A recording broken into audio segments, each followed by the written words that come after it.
do not hear the song because I think it was a little bit muted, but hello, everybody, and good evening. Welcome to the Joy Reid Show. Big up to everybody listening and watching on YouTube, on Substack, and wherever you get your podcasts.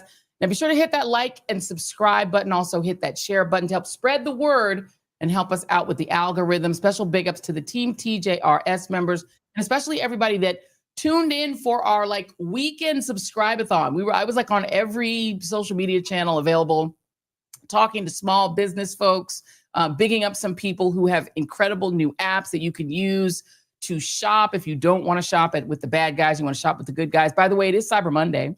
So of course, we're also in the midst of the We Ain't Buying It campaign. So I want to re-encourage you to shop small and shop local today, not with the big boys, because they're all giving your money to Trump. So if you have not done so yet, please download BLAP, B-L-A-P-P, or you can head over to shopredbag.com, shopredbag.com. We featured both of them over the weekend during the subscribe-a-thon, or maybe do an Etsy sweep so you can find a small retailer you can support. Or if you need some TJRS merch, we are still doing 25% off for our readers. You just put blackout25 in the code little section thingy when you get to checkout and you get your 25% off. Thank you to everyone who grabbed merch. We had a lot of people in our lives that were chatting about that. And we got a lot of new subscribers over the weekend. So thank you all who participated in that. Hope you guys had fun. Now, at the end of the show, we're also going to be announcing the winner of our Roy Wood Jr. giveaway, which comes complete with a signed copy of his book, plus a cute merch item. So stay tuned at the end of the show for that. Also tomorrow, we'll just keep going. Tomorrow is Giving Tuesday. So we are still fundraising for the Justice for Greenwood nonprofit. Now, so far, you all, in your generosity through your little gifts that you throw up on the screen, we've raised about $589 for Justice for Greenwood. Really excited about that. Thank you guys for doing that. Keep on raising throughout the show. And then by midnight, we're going to stop and we're going to send everything we have to justiceforgreenwood.org. So if you want to throw in a little cash into the till, you're going to be helping restore Black Wall Street and fund programs for kids and seniors and education and more in the historic Greenwood district of Tulsa. So please continue to do that. I also want to note that today is World AIDS Day. It's usually a pretty important day. Back when I was at MISN for it every year, that you'd hardly know that it was a special day at all. They have canceled all public commemorations of, ordered any federal employees to not publicize their own participation in commemorations if they choose to do so on their own time. Just real leadership there, American leadership. And the thing to note here is that American leadership has actually been really important to curbing the spread of HIV and AIDS worldwide. But now that we're out of the business of helping people around the world and in our country not die before they get to experience old age, YOLO. There's no more USAID, and RFK Jr., of course, is making measles great again here and making vaccines harder to get than Tylenol, which they're also lying about, saying it causes autism. So it's all great. It's all going well. In happier news, Senator Cory Booker got married over the weekend. Here's a really cute, adorable pic from his Instagram. There's lots of pics on his gram. The lovely bride is named Alexis Lewis. The two exchanged vows in two private ceremonies, first in Newark and then in Washington, D.C. Apparently, they did that on Saturday. And for some reason, the Shade Room got the early heads up about their engagement 3 months ago because it was secret. I don't know what's happening with that. But the Shade Room apparently had the early heads up, per the New York Times. The official Shade Room. The two married on Saturday. They did an interfaith Saturday. She is Jewish by her mom. Her dad is Black. Her mom is Jewish. And then they did a second ceremony so that they did both faith. They took care of everybody. This is per the New York Times. During the interfaith ceremony, a rabbi and a pastor blessed the couple beneath a chuppah, surrounded by photos of their grandparents and other relatives who have passed. Their family-only reception, which honored both of their faiths, Mr. Booker is Christian, Ms. Lewis is Jewish, was held at an undisclosed venue. The couple was legally wed on Monday at the federal courthouse in Newark with their parents as witnesses and Judge Julian Xavier Niels at the U.S. District of Court officiating. Afterward, they celebrated with Italian pastries and a vegan chocolate chip cookie dough cake. He is vegan, fitting for Mr. Booker's vegan diet. Ms. Lewis is not vegan. So they're like me and Jackie Reed. She's vegan and I'm not, and they're just going to make it work. The couple actually lives in Newark's Central Ward.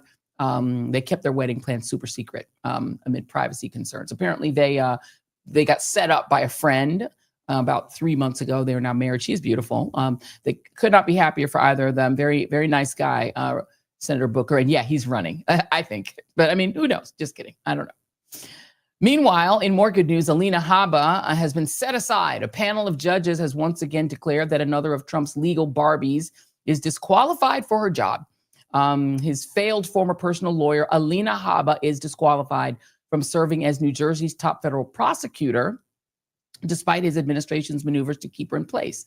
An appeals court said absolutely not. From the AP, a panel of judges from the Third U.S. Circuit Court of Appeals sitting in Philadelphia sided with a lower court judge's ruling after hearing oral arguments at which Habba was present on October 20. Here's the quote. It is apparent that the current administration has been frustrated by some of the legal and political barriers to getting its appointees in place. Its efforts to elevate its preferred candidate for U.S. Attorney for the District of New Jersey, Alina Habba, to the role of acting U.S. Attorney demonstrate the difficulties it has faced. Yet the citizens of New Jersey and the loyal employees in the U.S. Attorney's Office deserve some clarity and stability, the court wrote in a 32-page opinion. Aw. Meanwhile, in not so good news, I have a lot to say about the increasing fallout from the boat murders in the Caribbean, which I think most of us already understand to be war crimes.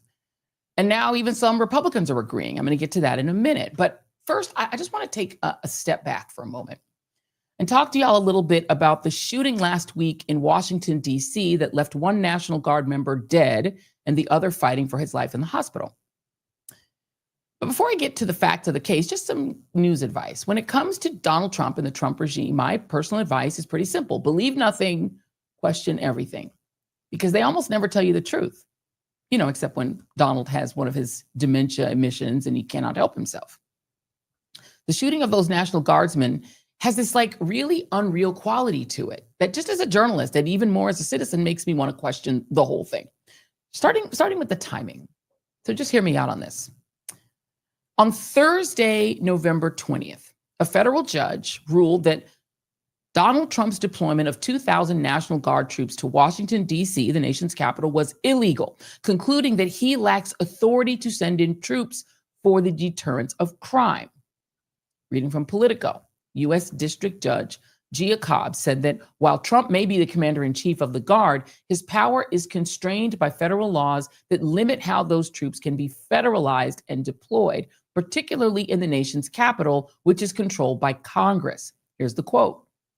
The court rejects defendants' flyby assertion of constitutional power, finding that such a broad reading of the president's Article 2 authority would erase Congress's role in governing the district and its National Guard, Cobb wrote in a 61-page ruling. The Biden-appointed judge also concluded that the Pentagon lacked authority to send 1,000 out-of-state National Guard troops into the district to assist with the law enforcement mission. Judge Cobb postponed the impact of her decision until December 11th to give the Trump administration time to appeal. However, her decision lands just as the Supreme Court is set to issue its own ruling on the deployment of the National Guard to Chicago. Federal appeals courts are also weighing deployments in Portland and in Los Angeles, all of which we've reported on this show. Now, Trump has described large-scale violence and chaos to justify the deployments, saying the troops are needed to protect federal functions, despite the fervent objections of state and local leaders. So the deployments get ruled illegal, right? But the judge gives the regime till December 11th to appeal. And then on Wednesday, November 26th, the day before Thanksgiving, West Virginia National Guard members Sarah Beckstrom, who's just 20 years old, and Andrew Wolf, who's just 24, get shot in D.C. at a metro station within spitting distance of the White House. Allegedly, we have to say allegedly because there's been no trial, by a CIA-trained Afghan refugee named Ramanullah Lakhanwal. Here he is, 29 years old. He allegedly drove all the way across the country from Washington State to Washington, D.C. to target the guardsmen at this metro station, shooting at them several times with a handgun before he himself was shot, tackled, and arrested at the scene and sent to the hospital. Then on Friday, that happens Thursday, then on Friday or Wednesday, then on Friday, November 28th, Donald Trump gives this unhinged press conference in which he bangs on about Somalia and Ilhan Omar after posting on his personal social media, which, by the way, why does the president of the United States have his own personal social media company that is also traded on Wall Street? Why is that happening? He posts on this should be illegal social media that he is halting all immigration from, quote, third world countries, including Afghanistan. Oh, and he announces that he's deploying 500 more troops to join the illegal occupation of DC as a result of the shooting. So this tragedy that cost the lives of a National Guardsman from a cooperating state where, by the way, the governor initially jumped the gun and announced that Ms. Beckstrom had died before she actually had been pronounced dead and had to take that back. So there's that. He announces that because of the shooting, he's going to double down on the occupation of DC. But just for a moment, let me go back to the original reason that Trump claimed, and even his lawyers claimed in court, the reason that these guardsmen were there in the first place: crime. But these guardsmen weren't fighting crime. They weren't fighting a crime emergency at all. I want you to listen to this. This is from ABC News, who interviewed the late Sarah Beckstrom's boyfriend. This is some sound of that interview. She just was also like, why am I here if I can't do nothing? Where they limited them so much, she's like, it's pointless. She's like, I get why we're here, crime's bad, but it's pointless if we can't do anything. If we can't do anything, what would she be doing? Per ABC News, during the press conference on Thursday, former Fox host and seeming box wine enthusiast Jeanine Pirro said that the two guardsmen were sworn in just 24 hours before they were shot. A joint task force spokesperson later said that the two guard members were deputized to, quote, maintain their status to conduct presence patrols. What are presence patrols? Those aren't the same as crime fighting. The guardsmen's orders in the nation's capital had been set to expire on November 30, but they both volunteered to stay on extended orders per the West Virginia National Guard. Now, the extension was authorized by the West Virginia governor, Patrick Morrisey, at the request of President Donald Trump. And he requested that extension to go all the way through the end of the year. And Trump has insisted that guard members were needed to secure the city from a lawless crime wave. But most of the guardsmen, and I've been to DC and seen them, most of them were just patrolling Union Station, where the only real so-called crime are maybe homeless people, but there's not a lot of crime there, and patrolling metro stations. The rest worked on beautification projects around the city. They were literally picking up trash and volunteering in food banks. Now, patrolling metro stations and food banks, just to me, does not sound like they're responding to a crime wave or an emergency. And helping at food banks is very noble work, to be sure, and more needed than ever with Trump's wrecked tariff economy. But that does not sound like a crime emergency either that requires armed federal troops. And as to that metro station near the White House, that is not a crime-ridden part of DC either. There are parts of DC that have high crime. That ain't one of them. This is a little thing here. This is the metro station. You're looking at a picture of the metro station. It is located 7 minutes away from the White House. I actually did a Google Maps of it just to be sure. It's 7 minutes walking distance from the White House. That's not a high crime area. So what were they even doing there? Why were they even there? I mean, nothing about Trump's explanation for why DC is under occupation by Southern troops, mainly like a reverse civil war, makes any sense. No wonder the judges ruled the way they did. But the shooting turns out to be really, really convenient for Trump's appeal in December, in which he will now be able to argue to the Supreme Court that DC is under a violent emergency from foreign domestic terroristic assailants, including one who happens to have come here as a result of Joe Biden completing Donald Trump's announced removal of U.S. troops from Afghanistan, something that Trump promised when he was president the first time, but that Biden completed. And about that withdrawal, remember during the 2024 campaign when Trump debated Vice President Kamala Harris, and she offered us a very helpful reminder. We're going to play that for you. Get this. And the president at the time invited the Taliban to Camp David, a place of storied significance for us as Americans, a place where we honor the importance of American diplomacy, where we invite and receive respected world leaders. And this former president, as president, invited them to Camp David because he does not again appreciate the role and responsibility of the President of the United States to be commander-in-chief with a level of respect. And this gets back to the point of how he has consistently disparaged and demeaned members of our military, fallen soldiers, and the work that we must do to uphold the strength and the respect of the United States of America around the world. The motherfucker was implied. When she paused, the motherfucker was implied. Sorry for the cussing, but you know what she wanted to say, right? So Trump, she is correct. There's this whole Peter Baker story in the New York Times where they talk about this dramatic meeting where Trump comes up with this idea that he's going to meet with the Taliban, invite them to Camp David, literally on the anniversary of 9/11, no less, to negotiate a deal to end the 20-year endless U.S. war. Something that, by the way, I think a lot of us agreed with doing, like ending that war. It went on too long. But the question of whether the president should negotiate in person with the Taliban, it pit his then Secretary of State, whose name is Mike Pompeo, who was for it, against his national security advisor, John Bolton, who was against it and who Trump is now ordered to be indicted for mishandling classified documents, which Trump for a time was himself indicted for doing. Are you keeping up with all of this? But he had to rescind the invitation after the Taliban admitted responsibility for a terrorist attack that killed a U.S. serviceman. But he still made the deal. Here is the BBC headline at the time where he made a deal to end the war in Afghanistan. Now, fast forward to Joe Biden becoming president, and he wound up completing the deal that Trump actually started, withdrawing U.S. troops abruptly from the country on August 30th, 2021, ironically, the anniversary of the March on Washington.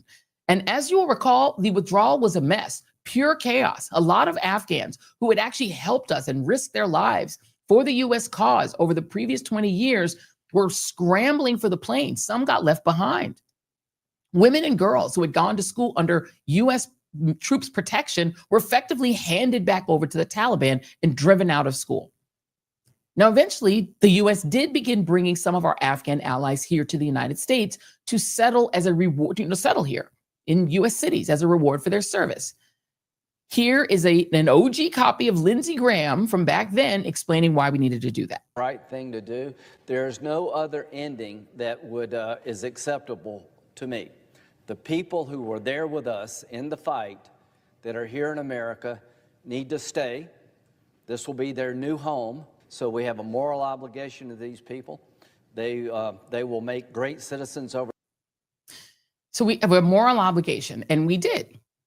Now, one of the people who made it here was Ramanullah Lochinwall. And here's what the New York Times reports about him. Mr. Lochinwall was raised in a village in the province of Khost in southeastern Afghanistan, growing up in a country at war. At some point, he joined a zero unit, according to a person briefed on the investigation, and an Afghan intelligence officer familiar with the matter. Zero units, which were formerly part of the Afghan intelligence service, but operated outside the usual chain of command, were largely recruited, trained, equipped, and overseen by the CIA, according to Human Rights Watch. These units specialized in night raids and clandestine missions. Taliban officials and human rights groups described them as death squads. Human Rights Watch said it had documented several instances in which the units were responsible for extrajudicial executions and enforced disappearances, indiscriminate airstrikes, attacks on medical facilities, and other violations of international humanitarian law. The CIA has denied such allegations of brutality, saying they were the result of Taliban propaganda. Mr. Lochinwall's unit was based in Kandahar, a city that was devastated by bombings and assassinations during the war. According to an intelligence officer, one of Mr. Lochinwall's brothers was the unit's deputy commander. A childhood friend who asked to be identified only as Mohammed because he feared Taliban reprisals said that Mr. Lakhanwal had suffered from mental health issues and was disturbed by the casualties his unit had caused. Quote, he would tell me and our friends that their military operations were very tough. Their job was very difficult, and they were under a lot of pressure, Mohammed said. 0 units, these CIA spy units, ended up playing a pivotal role in the U.S. military's withdrawal from Afghanistan in 2021, securing the remaining U.S. and NATO bases and the Kabul airport. As the Taliban retook control, many members of the Kandahar unit were evacuated with U.S. help. Many resettled in the Seattle area. Mr. Lakhanwal was among the thousands of Afghans who were brought to the United States as part of a temporary program called Operation Allies Welcome. That program was put in place under President Biden to manage the immigration of Afghan nationals fleeing Taliban rule, including those who had helped U.S. troops. The program allowed about 76,000 evacuated Afghans to enter the United States for humanitarian reasons after the U.S. military's chaotic retreat, according to the Washington-based Migration Policy Institute.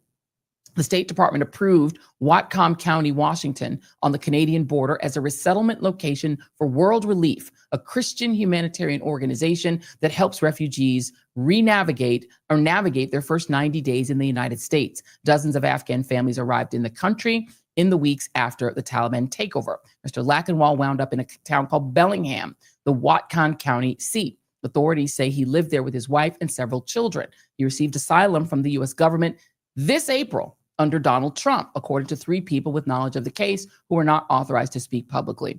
For several weeks this past summer, according to information provided by Amazon, Mr. Lakhanwal worked as a driver for Amazon Flex, delivering packages as an independent contractor. His last delivery was in August.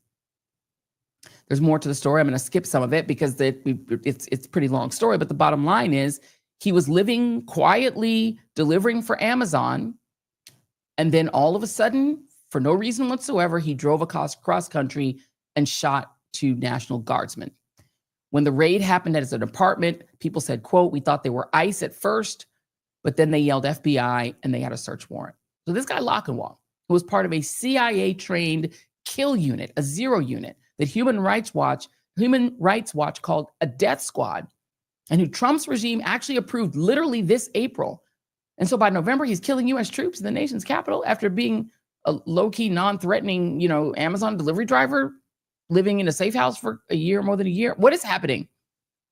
And then this shooting helps Trump because now he's going to say, well, we're under attack by Afghan nationals. It's Trump's fault. Trump's people used the shooting immediately to start calling for an end to all Muslim migration, starting with the nutty Laura Loomer, but then proceeding to all the so-called normies. The whole thing fits so neatly and perfectly with the overall MAGA strategy to get back to the tried and true Republican practice of demonizing Muslims and ignoring everything else. It's very convenient, and I'm not being a conspiracy theorist. I'm just saying it's convenient because suddenly the occupation of D.C. is about protecting the occupation of D.C., conveniently from the very country we attacked for harboring al-Qaeda after 9/11, for which George W. Bush, who was the first guy to meet with the Taliban, or tried to, was allowed to declare forever war. Or I should say George W. Bush was the first guy who sort of went to war with the Taliban. There's a whole history of his sort of dealings with those same sort of forces in the past, in his oil business. But George W. Bush, who waged forever war against any and all belligerents tied to terrorism, then becomes a convenient justification for the current president to wage any and all, kill them all, leave no survivors war against boaters in the Caribbean. Mass murder on the high seas in October and occupying DC. Going to war with Venezuela, whatever he wants. And it is actually perfectly sort of depressingly symmetrical that he used SEAL Team 6. He's using SEAL Team 6 to wage the war on the Caribbean Sea, as SEAL Team 6 was also used to kill Osama bin Laden. It's just all a sort of perfect authoritarian storm. I believe our guest is in place. Joining me now is Lev Parnas, who has a really great Substack now about the Venezuela piece of this. But I just want to know if you have any comments, Lev, about the other part of it, the part of it that is this whole strange Afghan situation and the CIA and the kill units. Hi, Joy. Thanks for having me. It's just I mean, it's gotten so nutty lately that even I'm starting to, wonder like what some. I mean, it's just incredible to hear some of the crazy stuff that's coming out of the White House lately. I mean, with this, especially with the shooting. I mean, but if you really take a look at it, it's really not nutty. It's really part of the same thing. Look at what happened with the Charlie Kirk shooting. First, it was all of a sudden transgender, it was a left wing. Now all of a sudden you have your own mega, out there that are saying it was all a setup, that this was, a cover up. Same thing with the Texas shooting. It's the same MO. It's anything that happens bad, you have to blame the Bidens, or you have to blame the Democrats, or it's the left, and and the only way to fix it is by going in, sending in the military, because that's the power, the authoritarian nature that he's dealing with. So his response to this is to send 500 more troops in there instead of trying again.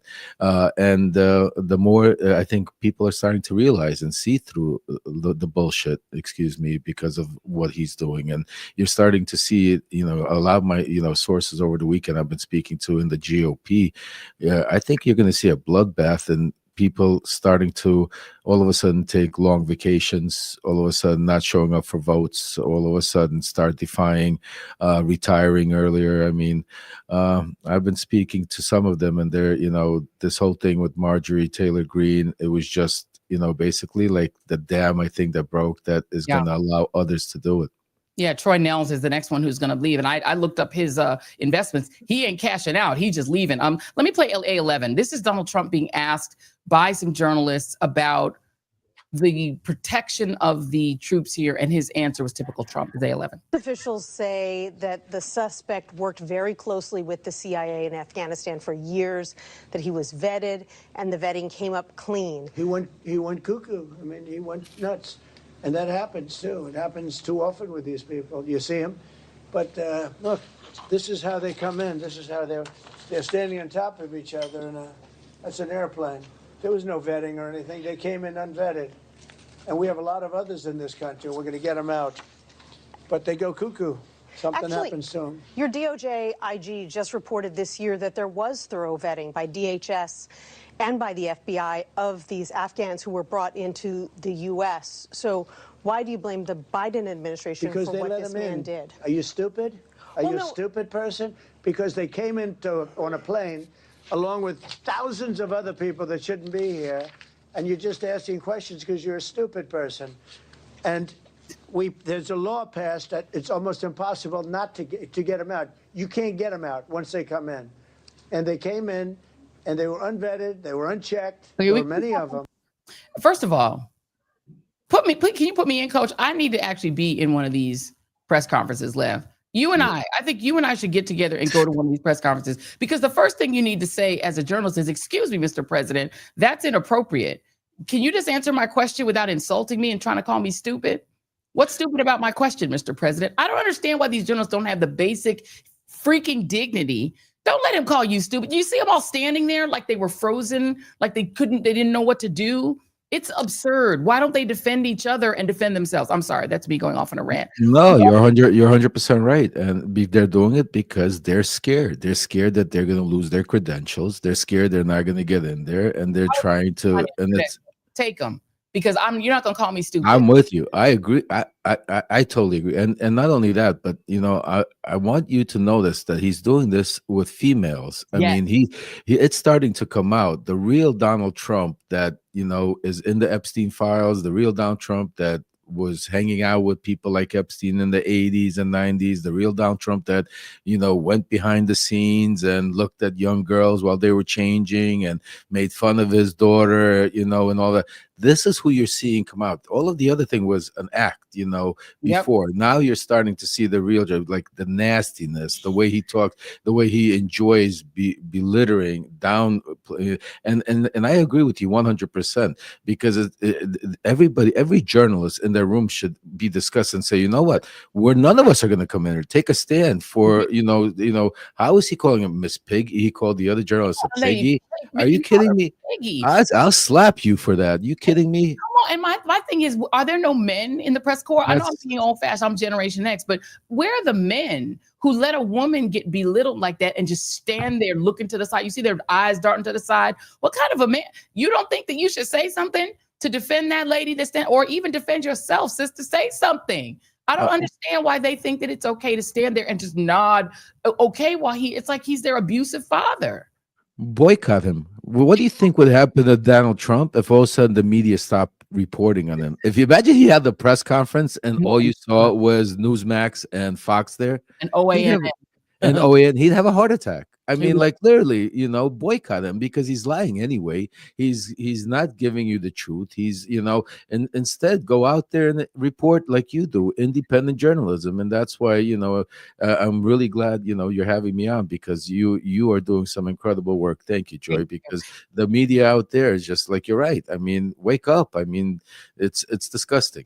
It's like a plate of mashed potatoes. Before I get to you have some great reporting on yours, I want to just play one more piece of sound. And I'm sorry, absolutely. More Trump sound on y'all, but this is what he said when he was asked if he was going to go to Sarah Beckstrom's funeral. This is 812. I haven't thought about it yet, but it certainly is something I could conceive of. I love West Virginia. I won West Virginia by one of the biggest margins of any president anywhere. And it's, these are great people. I love the people of West Virginia. I love the people of our country. But I haven't given it any thought, but it sounds like something I could do. Yeah, it's very raw. It's very raw. You don't know whether you want to go to the funeral, Donald. Really? Are you that stupid? Are you stupid? Stupid. Narcissist. It's narcissism. It's like, right away it's about, just think about his response right away. We're talking about a funeral of a person that gave up her life that you sent there, Donald, to do for no reason. And now you're saying the first question is, are you going to go to her funeral? And you say, oh, I love West Virginia. I won it by a lot. Are you kidding me? Just think about the narcissism, the sickness in the mind of what he's thinking. I would $1,000 to the journalist who responds to that by saying, "Are you stupid?" Okay, let's get to your reporting, Lev. Just tell him. Just ask him the question. Talk about your reporting, because this Venezuela thing, it appears that we are careening toward war with Venezuela, and you've got some reporting on your Lev Remembers Substack about a war council. Please explain. Yeah, it was fascinating today. Early in the morning, like 7, 8 o'clock in the morning, I got a call from one of my sources telling me that Trump is conveying, like a war council. I mean, I call it a war council, but the people he's conveying there were Pete Hegseth. I think it's happening tonight or as we speak right now, Joy. Pete Hegseth, General. What he calls him, Raising Cain. You got Marco Rubio and Susie Wiles, Stephen Miller. That's what I heard, and there's some others that are going to be there. And the structure is to figure out how to play this Venezuela properly, because a couple of things happen. The reporting of the double tap with Pete Hegseth, that really threw them off guard, because now you have a bipartisan committee starting to look deeper into these, literally murders and attacks. And this is just the beginning. I'm sure there's a lot more that's going to come out. Knowing these people the way I know them, they talk like this in their sleep, let alone, so I think we're going to see a lot more of what's happening there. But the strategy right now is how to take over the oil reserves and put in place some of the wealthiest Republican donors that to take control of the Venezuelan oil reserves, but to do it strategically where they're not going in full force and just bombarding Venezuela, because they're the one to get into a war like we had, what's it called? Korea. They don't want another situation like that. Vietnam, Vietnam, because right now, because it's not the same Maduro, and it's not the same, and that's why I wrote my Substack in 2019 when I was involved in those talks with Maduro, when there was the same Republican donors that were involved in pushing to get Maduro out of there. Maduro was offering billions of barrels of oil in return for a soft landing. At that point, John Bolton and Pompeo didn't agree with it, and basically sent in the invasion, supported Guaido, and we saw what transpired.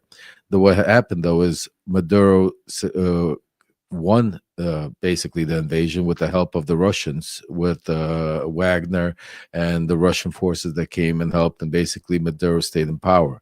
Since then, Maduro has joined forces, not only basically has better relationships with Russia through the shadow fleets and oil that he helps facilitate, but he's also become very close with China. We've seen that play out earlier this year in Russia when they had the military parade. Maduro was sitting there literally next to Xi and Putin smiling. My sources told me, very importantly, that China has also put in a lot of money investment into right now Venezuela, and have also signaled to the U.S. telling him that they're not going to stand behind just an all-out invasion into Venezuela. So Trump is trying to figure out, the meeting today is how to strategically be able to get Maduro out there, still use it as a war, because he needs to use this as an insurrection or some sort of a distraction for the midterms, because he understands the slaughter is coming. So, it has to combine. And at the same time, keep all the wealth, keep all the oil reserves that has in Republican donor hands. So those are the things that are on the agenda in today's meeting. And by the way, just so you understand, this is Donald Trump, who's obsessed with the idea that the United States should have taken control of Iraq's oil. He's trying to do his own Iraq war, basically, right? And I'm just going to read you all really quickly from the Independent. And this is why they are now in potentially some legal trouble over the way they're trying to, the sort of casus belli for getting into war.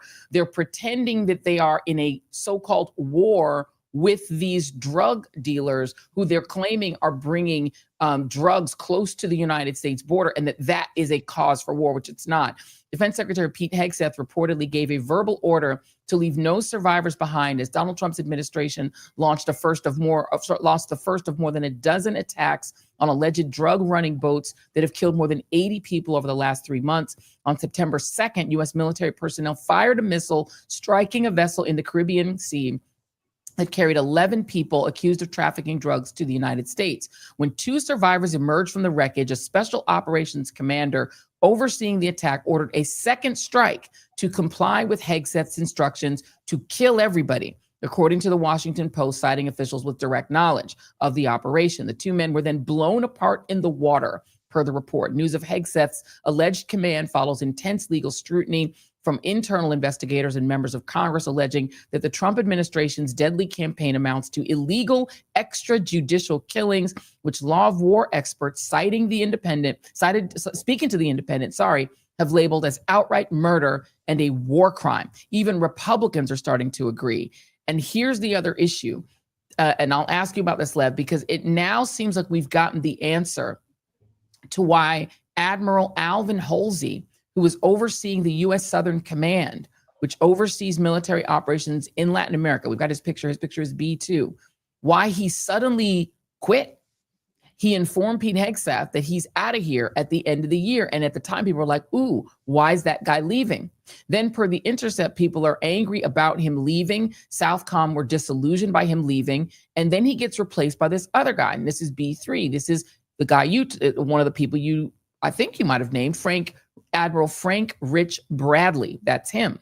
Mm-hmm. So is he in this war council? Because it seemed like he was willing to do the killing that Whiskey Pete ordered and that the Black Admiral wasn't willing to do.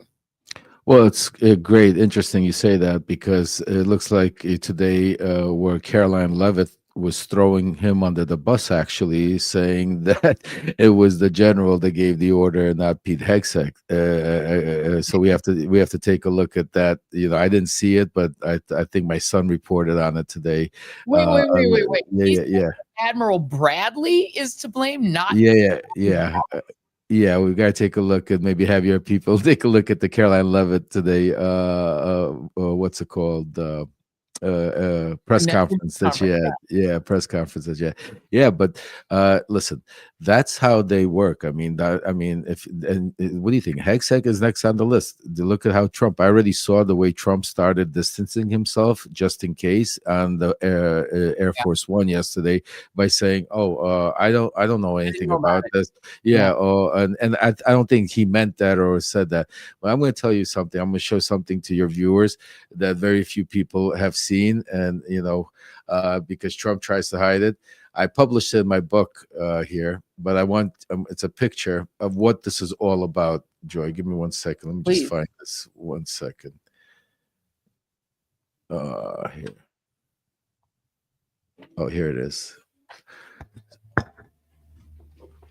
So I don't know if you guys could see it right here. Do you see it? Yep. It's a contract. It's a contract with Venezuela State PDVSA. This is the actual contract for 2 billion barrels of oil that Maduro signed with a Republican donor that for our group back in 2019, which included Rudy Giuliani, Tom Hicks, who was the co-chair of the GOP, Pete Sessions, who was congressman at the time, and all others. It was a big group, and Donald Trump too, if we were to give him a soft landing. That was why I was on the phone. Me, Rudy, and Pete Sessions had a phone call with Maduro, and after that, Maduro basically said, I would like, if Trump allows me to move to Texas with my money and some of my people, I will allow him to hold free elections. Giuliani, straight from the Trump International Hotel, goes to the Oval, and when he walks in there, who's there? Pompeo and Bolton, talking about Venezuela. And as soon as Rudy opens his mouth, Bolton literally flips. And I welcome you to have Bolton on, and we both could talk, because he writes in his book, basically he walks out and tells Rudy to go F himself, because Rudy was trying to influence Trump to give Maduro a soft landing at that time. And that's why you saw that rush and having that support behind Guaido and all that. So there's a lot more to this story. It's and it's the same players that are involved right now. I'm actually working on some breaking news, because some of these players, one of them is Rick Grinnell, who used to be, you know who Rick Grinnell is. He's behind it. He was also, if you take a look behind when Trump just took office, the first thing Rick Grinnell did was be part of conversations with Venezuela Maduro to release 5 U.S. prisoners. Wow. On behalf of that, Trump allowed there to be more access. But there's a lot more, Joy, to this and it's all behind the billions and billions of barrels of oil, trillions actually. I think you know Venezuela has more oil reserves than the Saudi Arabia and America put together. And the United States and Russia. Lev Parnas, I gotta take a break. Thank you very much. I appreciate you. Please come back with more reporting. We love it. Absolutely. Thank you, Joy. Wow. Wow, wow, wow. It's a rock all over again. It's all about oil. Let me take a really quick break and let you guys know the Joy Reid Show is being brought to you tonight by 120 Life. Now, I got to tell you, we are on this journey, Jason and I, on our 120 Life journey. Here's some of the powder version of it. It's actually really great. You can mix it in water. You can put it into like juice if you really want juice, but it's already really sweet. Like it's not super sweet, but it's like super juicy. But what's really great about it is that it's good for your health. And with my birthday coming up, I'm really prioritizing health, prioritizing wellness. And 120 Life is a part of that journey. Because as we know, getting out of the 50s is like treacherous, right? If you can get out of the 50s, ask any rapper, you are probably in good shape and going to make it. And high blood pressure is one of those things that will not let you get to the 60s. You're clear if you can get to the 60s usually. And in this country right now, half of all adults, literally 1 out of 2, have high blood pressure. And as we head into the holidays, add to that the meals, the heavy fat, the travel, the stress, the family chaos, all of that. The chances are somebody that's going to be at your table's got that high blood pressure. Those high calories are not going to help. The heavy food you're eating is not going to help. So doing something, take one little step to do something good for your health. 120 Life is a great way to do it. It tastes great. It's refreshing. You can do it once a day. I do it in the mornings. It's a great tasting functional drink. It's not a gimmick. It's not a pill. It's not something you have to take as an injection. It's just something that actually helps bring your blood pressure down and makes you feel great. Tastes good.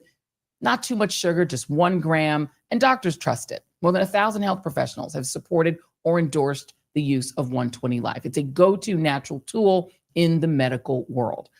You can just grab a BP monitor, check your pressure, try it, and then see if it works out for you. If you don't love it, they've got a great money-back guarantee, and it actually tastes great. It's a blend of juices. It's 0 risk, all reward. If your blood pressure doesn't improve, you can send it back. No fine print, no hassle, no mess.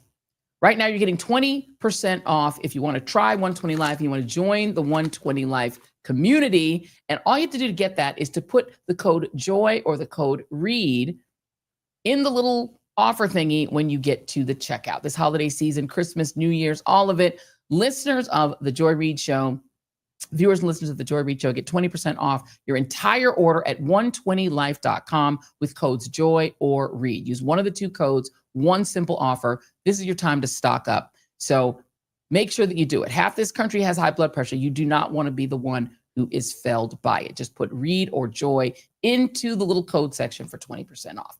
And that's it. Very important to do. Thank you very much for that. So I want to now bring in the Merc. I believe he is standing by because the war sort of fever inside of the Trump regime does not stop with Venezuela. There's also what does appear to be an interest in going into Nigeria. What feels like a very disingenuous claim that they would actually like to save Nigerian Christians who are being persecuted. But Merc, it seems to me that Nigeria also has got a lot of oil. What do you think? Yes, we do have a lot of oil. But as you said, I think it's this is the thing I told people. I said Christians had been getting attacked in Nigeria since, as far as I remember, 20 years ago. So it's been happening since 2005, 2004. So it's interesting that all of a sudden they're taking such an interest in this now, as opposed to the past 2 decades. But I think that there's a lot of different reasons why it's happening. So it's sort of a confluence of things. And I think, when I explain it to people, I said, look, it's not really about what you're looking at. You sort of have to sort of take a step back and look at a more macro view of what is going on around Nigeria. Okay. So specifically, I don't know if your viewers are aware of what's been happening in Mali, Niger, and Burkina Faso. So obviously everybody knows who Captain Traore is because he's been the most popular. So he's the president of Burkina Faso, but those 3 countries had coups. So they've had coups from, I think, 2022, 23, Niger was 2023, Burkina Faso was 2022, and I think Mali was just before that. But they're fiercely anti the West, anti-France, the US, and so forth. So what happened was when Niger had their coup, for example, they kicked out the US troops from the military base Agadez, which was a $110 million military drone hub that they used to monitor the whole Sahel.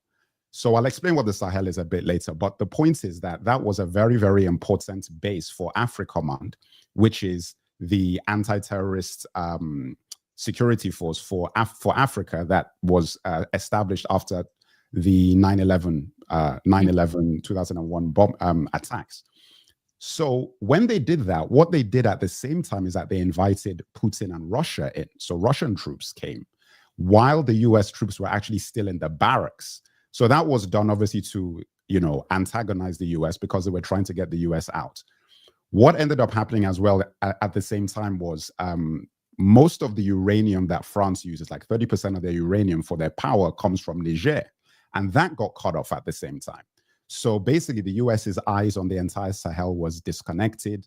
They've lost influence in 3 of those countries, while those 3 countries have become closer to China and to Russia. And that is a problem. So Nigeria happens to be bordered with Niger. And when Niger were having these issues, this was the Biden administration. They actually got Nigeria to sanction Niger.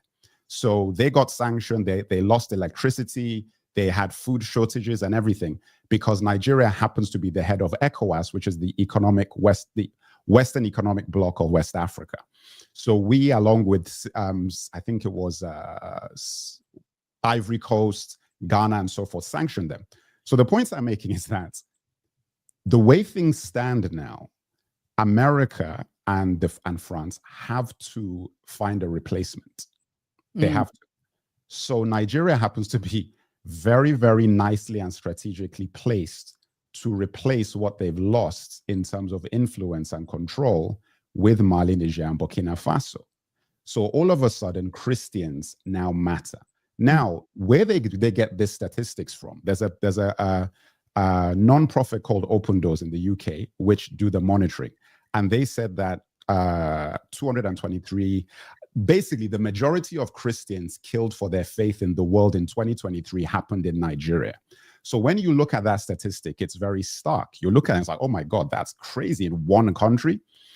But then you need to look, because statistics lie. Because if you believe statistics, the average person has, I think, 1.5 legs or something like that. So the point is, at the same time that they were killing Christians, almost as many Muslims have been killed in Nigeria. So there's 2 places, I think it's Zamfara in Sokoto and Katsina, they're villages that were almost completely wiped out by these people. They don't talk about that because it upsets the narrative. So the points I'm making is that when you look at it for what it actually is, this is not specifically a Christian issue. It's a security issue that's affecting everybody in that region. Right. I mean, I'll stop there because I don't want to keep going, because there's obviously some details I could fill in some other aspects. But if you have a question, I would answer. Absolutely. Well, and I will just, as an aside, note that there are a lot of Christians being persecuted and killed in Bethlehem, in the occupied West Bank, but the U.S. doesn't seem to care about those Christians because they're Palestinian. That's me saying that, not you. But let's talk about who these belligerents are in Nigeria, because I always get the sense that whenever there's some mess going on the continent, some Western power is behind the militias. In this case, is that the case in Nigeria? Well, the thing is this, and this is something that, you know, I know how you might feel about who I'm going to talk about now, but the most damaging president to Africa in recent memory happens to be Barack Obama, because of one decision, one act. And that was what he did with Libya and Gaddafi. I knew you were going to say that, killing Gaddafi. So, yeah. Mm-hmm. So the thing is, what people don't understand about Africa is that we don't really operate like Western nations. So Gaddafi, essentially, his presence, just him being there and the connections that he had, he was actually keeping a lid on so many factions and so many groups that had their own desires and what they wanted. That the second he left or he was eliminated, it allowed an element to come into North Africa that had been controlled. It was exactly what happened with Iraq and Saddam Hussein, the exact same thing, because he was doing the same thing for them that Gaddafi was doing in Libya. So the problem was that you had psychopaths, criminals, people who were just essentially emboldened by the chaos. So what ended up happening is that when Gaddafi got toppled, the question I usually ask people is, what do you think? This was one of the richest countries in the world in terms of gold. What happened to all Gaddafi's gold? Where is it? What happened to all his jets, his weapons, his missiles, his bombs, his C4? What happened to all of those things? They exist somewhere, but a lot of them flowed south into the Sahel region. And you can actually juxtapose the fall of Gaddafi and the explosion of terrorism in the Sahel region. 2011, he falls. 2012 is when everything went nuts. So the problems that Mali, Burkina Faso, the northern part of Niger, Sudan, Chad, all of these countries have been facing since 2012 is a direct result of what Hillary Clinton and Obama and NATO and Sarkozy, who's now going to prison, did. Literally. So it's ironic that they will then turn around and say, okay, look, we're now the solution to the problem that we caused. Right. And that is where most of these weapons actually came from. But the question I would usually ask people is that, listen, when you think about a terrorist has demands. He says, look, we want this, and if you don't give us this, we will terrorize you and we'll attack you. What are the demands of Boko Haram? What are the demands of any of these terrorists in Nigeria? Like, what is it that you're actually trying to do? That's because terrorism in the Sahel is a business model. It's not it's the mafia.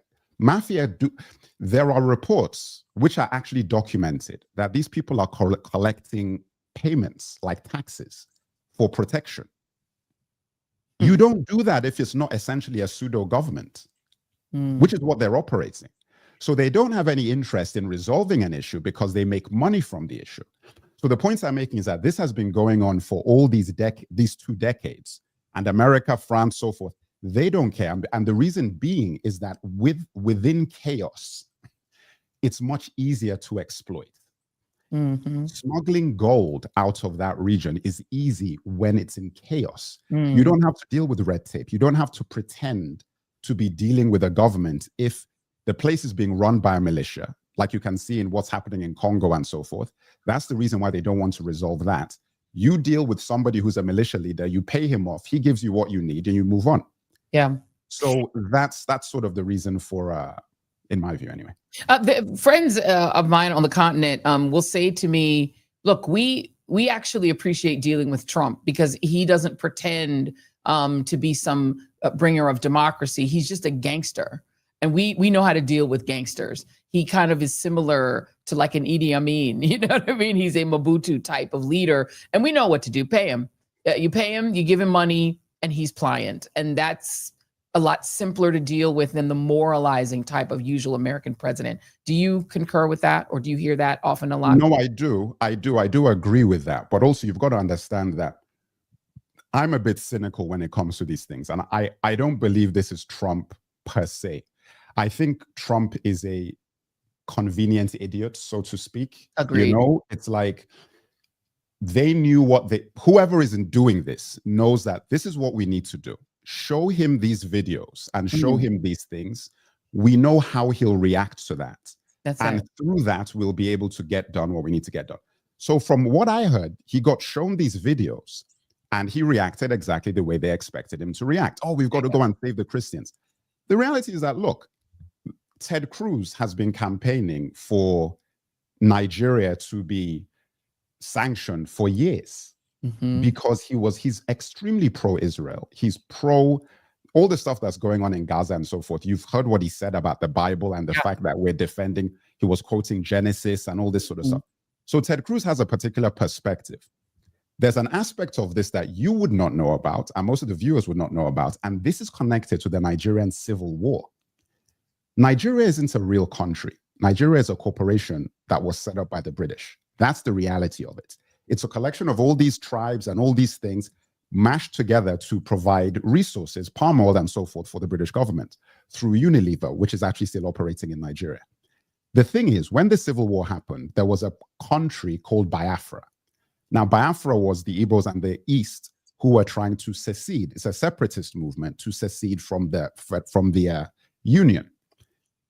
There is an organization called the BRGIE, which is the Biafra government in exile, which has a prime minister, I think his name is Ogechukwu Nkere or something, working with a guy called Elias Gerasulis. You can find him, he's on X, on Twitter and so forth. They've been campaigning and lobbying in Washington and out in the US to have Nigeria sanctioned and for the US to go into Nigeria. They've offered they have a document that you can read. They've offered the US government, Trump, a military base in Nigeria, free reign for the CIA to operate in Nigeria, a counterterrorism agreement, and mining deals. This is literally akin to like the 1800s colonial deals that we signed, like literally. And they're doing that because, and when you see a deal like that offered to the US government, what do you think they're getting in return? So it's like when you see what's happening now with this push for Trump to go into Nigeria, there's so many forces involved because it would be so beneficial for him to do that because it would be the sort of match that lights the collapse of Nigeria as a union. Because the second that happens, what's going to happen? They go into Nigeria, they're supporting the Christians. What do you think the northern Muslims are going to think? You're against us. Right. Russia comes in and Russia says, okay, look, we'll support you against these Christians who are attacking you with the support of America, which is what they're doing in Israel and Palestine. Then all of a sudden, China get involved. Before you know it, you have a proxy war in Nigeria, and Nigeria falls apart. When Nigeria falls apart, Britain gets involved, France gets involved, everybody goes in there. And then the Sahel alliance of Mali, Niger, and Burkina Faso, they can't defend themselves against that. Yeah. And then all of a sudden, everything gets taken back into control. And the end goal is always the same: control of Africa's resources in the hands of the West. It never changes. Nothing ever changes. It is going to be that way. I mean, I think the biggest problem that you have with this situation now is just the ignorance of the details of what is actually going on. You know, it's not an accident that America needs to clean up its image based on what is happening in Gaza. This is a perfect opportunity for them to do that by saying you're defending Christians. There are only two ways that a US government can go in and invade or take over a nation, a hostile takeover. One is national security. Pearl Harbor is an example of that, so that they were able to get into World War II. 9/11, they were able to go into Iraq, bomb Iraq, Baghdad, and take out Saddam Hussein. The second thing you can do is align yourself with a downtrodden people within that community and say that you're going to support them liberating themselves, which is what happened with Libya in 2011 and what happened with Somalia in 1992. That's exactly what, and that is the way you sell it to the Americans. So I'll sell it to your audience. America needs you to support them in doing this because they need the moral high ground in order to go into Nigeria. That is what separates America from China and Russia in terms of geopolitics. The ability to say, we are the good guys, and we're doing this because the people mandate us to do it. The only way you can do that is that you've got to run a PR campaign, which is what they're doing now. So once you drum up enough support that this is about Christians, you get people like Nicki Minaj going to the UN to do speeches on behalf of her pastor. And once you can get Black America, for example, based on the Christian elements of this, because think about it, can you imagine the optics of America going into a Black African country to bomb them? In 2025, you can't do that anymore. No. So the only way is that it's got to be a Christian thing. It's got to be religious, which is what I tell people. I'm like, that is why this is happening, is that you've got to do it you can't do the Arab thing. It's not going to work. Yeah. By the way, you will be quickly reminded, and Jason, if you can tee up C1, that it's definitely not to defend Africans, because here is the way Donald Trump speaks about African immigrants in America when it's not even anything to do with them. Jason, I know what you're going to play. Right. Yep, I'm sure you do. These people are criminals. Many of these people are people that shouldn't be here. And many of them have been gotten out. I mean, we've gotten out a lot of the people that, we've taken a lot of them out of here. But they came in, legally, right? Yeah, I know, this deal, sorry. Many are wonderful, yeah, I'm sure. I said many are here legally, though. What should they think in terms of their prospects? Well, they can't be happy, okay? They can't be happy. Because what's taking place between that, if you look at Somalia, they're taking over Minnesota, and we got a lot of problems with the gangs, with all of the things taking place in Minnesota. We have an incompetent governor, we have a dope governor. They can't be happy about what's going on. And if you talk about the Afghans, there's a problem because so many bad ones came in on the planes. They just walked in. Whoever the strongest people were physically in a way, but whoever the strongest, they got on the planes. There was no checking. They just swamped the planes. They took off. We had no idea who they were. Yeah, do you want to ask a question behind? Me? Hi, sir. Happy Sure. Thanksgiving. Hi. What do the Somalians have to do with this Afghan guy who shot the national? Nothing, but Somalians have caused a lot of trouble. They're ripping us off for a lot of money. There's a tremendous amount of money going back to Somalia. What the hell are we paying money to Somalia for? But they're ripping off our country at a level that few people have been able to see before. That's about the only thing. You talk about competence. We have Ilhan Omar, who does nothing but complain about our country and our Constitution. Okay. And she comes from a country with practice. Yeah. He goes on about it's Somalis, Donald. So, I mean, obviously there's not a lot of concern in our government about African people. No. Look, I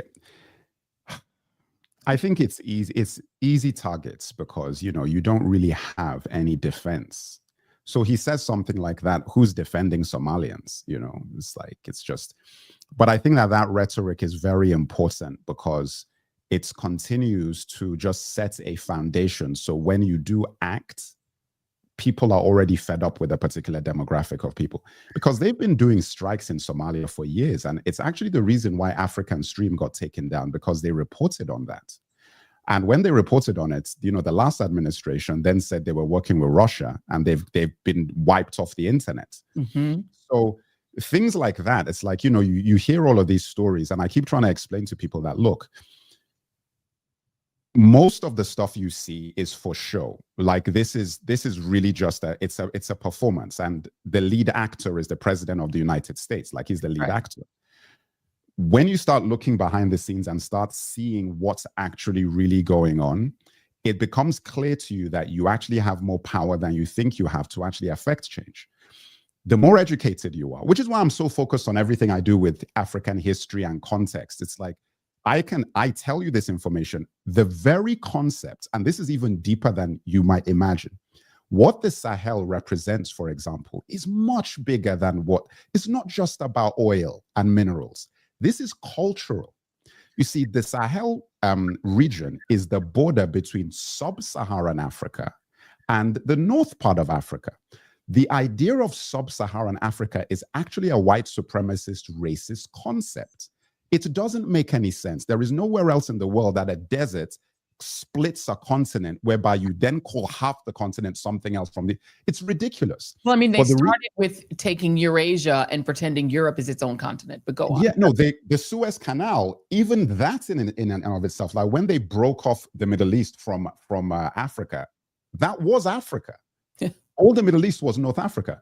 But the point is that, you know, they don't want Africa to unite itself. It's essential that you control that border, because if you allow the Sahel to now become its own self-determining place, the next thing you know, they're going to start figuring out what their real history is, what Nubia used to be, what Sudan really is. Then they're going to start allying with Algeria, because Algeria don't like France anyway. Then the last thing you need is a domino effect where generation after generation, these Africans start saying, hey, we actually have more in common than we thought we did. How about we start working together? The way it is now, it is two different continents.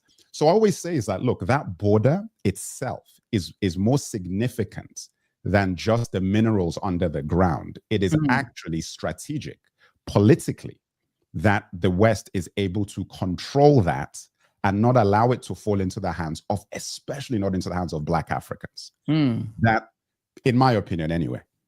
That is that's a mic drop. The Merc, please tell us, Merc, how do people get more of what you are doing? And by the way, you're right. When African Stream went away, I went, oh, because they also used to talk a lot about how Gaddafi is seen as the devil in the West, but that his idea of uniting Africa was something that goes all the way back to Kwame Nkrumah, and that everybody who's tried to propose uniting the continent has wound up DOA or deposed. And I don't think that helped them either. But please tell us how to get more content from you.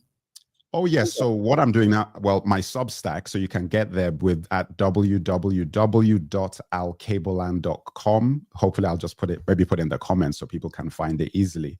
And what I am doing now, which is actually a big thing, so once you get on that Substack, is I'm actually creating a book called The True History of Africa, Nigeria edition, but I'm going to chronicle the history of all African countries from sort of the beginning of time to the present day. And I'm doing that in multiple formats like ebook, print book, audiobook, just to give people the context that they need so that when we see these things happening, we understand what they mean and where they're coming from. So that is something I want people to know about and support. So my Substack is probably the easiest way to get in touch with me. And we're going to put that in the description of this program so that everybody can get more of you. Please come back often, my friend. Thank you so much. Thank you. Thank you. The Merc. Yeah, every time he comes on, we get so many great comments that he really, really explains it real. I mean, the idea of trying to pretend that there's a North Africa and a sub-Saharan Africa, it makes as much sense as saying that one big blob of a continent is Europe and Asia and not Eurasia. There's a reason there's a thing called Eurasia. It's one big continent. What separates the two? Is there a body of water between them? No. All right, let's go on to the next thing. We spoke about Israel a little bit. Guess who wants a pardon? Bibi Netanyahu wants a pardon. Let me read the CNN story. Israeli Prime Minister Benjamin Netanyahu formally requested a pardon in his long-running corruption trial, arguing that it is in the public interest to pardon him. In a letter addressed to the president of Israel, Isaac Herzog, Netanyahu wrote that his trial has become a focal point of fierce controversy for which he bears broad public and more responsibility with an understanding of the overall ramifications of these events. Netanyahu said that it was in his personal interest to prove his innocence in the ongoing trial, but the public interest dictates otherwise. The letter was dated Thursday, but submitted and publicized on Sunday. As Israeli head of state, Herzog has the sole mandate to issue pardons. His office confirmed it had received the request and that Herzog would consider it with great care and responsibility. Lovely. Given that Netanyahu has now talked multiple American presidents into stupid wars, hello, Bush and Iraq. We got Trump to literally bomb Iran, which is something he wanted 3 presidents to do. He's also, through his friendship, helped to ensure that we'd wind up with his pal Trump back in office by soiling the Biden administration with a genocide with VP Kamala Harris, which VP Kamala Harris could not get out from under during her campaign. And during that campaign, I covered the uncommitted movement. And I can tell you from direct reporting that the uncommitted folks who voted uncommitted in the primaries, they went to the DNC convention despite Bibi Netanyahu and the genocide and the horrors taking place in Gaza. And some of them are Palestinian American themselves, but they went to the DNC convention prepared to become committed by endorsing VP Harris. All that they wanted for that endorsement was to put a Palestinian speaker on stage, which never happened, as we all know. And in the negotiations, the name that came up, that floated to the top of the list for who the uncommitted folks wanted to see get on that stage and speak was Georgia State Representative Ruwa Romman. I'm going to play you a video, if Jason can tee up D1. This is a video of her doing an interview on that subject last year. The DNC platform a Palestinian or a Palestinian voice when people who don't know a lot about the movement feel like, well, there's a certain group of people who might not even vote for Kamala Harris anyway, right? So why would the DNC even platform that? So of course we know that's not accurate, but that's a sentiment that's out there. Yeah, I actually think they got it a little backwards. The entire point of the uncommitted movement was twofold. One, keep people engaged who are going to be completely disaffected and give up and lose hope and never show up again.